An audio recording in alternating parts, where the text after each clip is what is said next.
going back to the world record question, Mika, because I know you are representing Norway and you are representing Tienhaara Management with all of your profound background. So how is the world better off because your company is in it? Yeah, wow. Yeah, it's a big question. Do I make any impact or a better, both better or improve life, improve the planet? And I think all my career, I've looked at, let's say, I've been working in the industry all my life, in a sense. And what I've seen being on let's say in plants, factories, etc., is that operational efficiency, or there's so many bottlenecks, and let's say the perceived way to operate relies so much on let's say manual processes or certain individuals.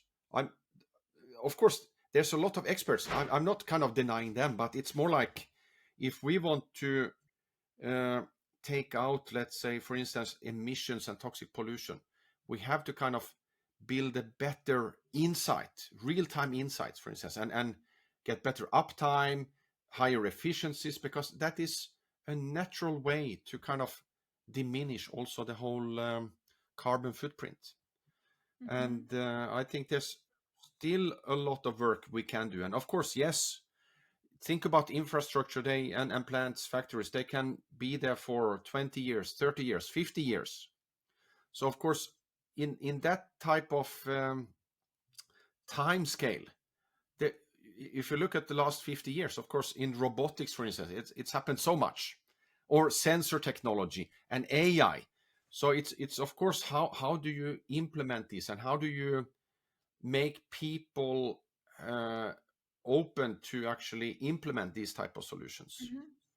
and not having fear, or thinking, oh, this will take away my job, etc., or I'm redundant. I mean, there's always a next level then. And I think we have to. It's not a single company doing that, but it's about enabling those collaborations. And I think all my career also, I've always worked with the largest corporates in the world.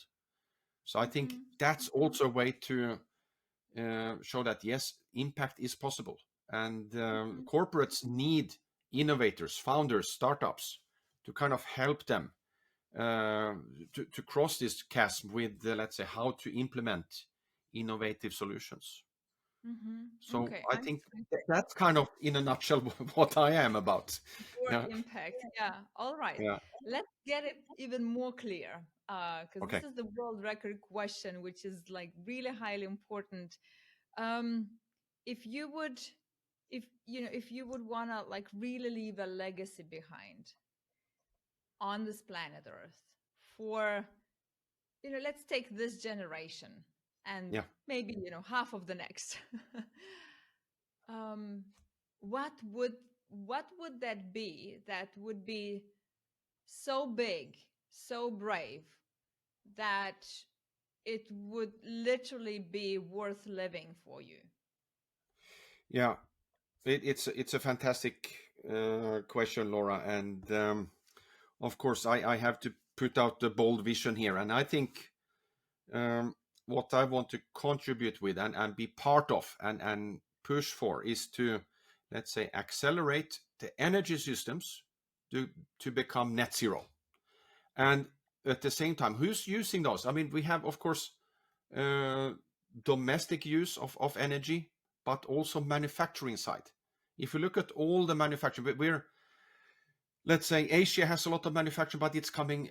We're boosting European manufacturing again. US is going to have more manufacturing. So we have to look at the whole holistic picture: energy systems and manufacturing. Those Hmm. have to go hand in hand, and Okay. to build that net zero. And that's what I want to, let's say, propagate for, and ensure that we do our best effort to getting there as quickly as possible.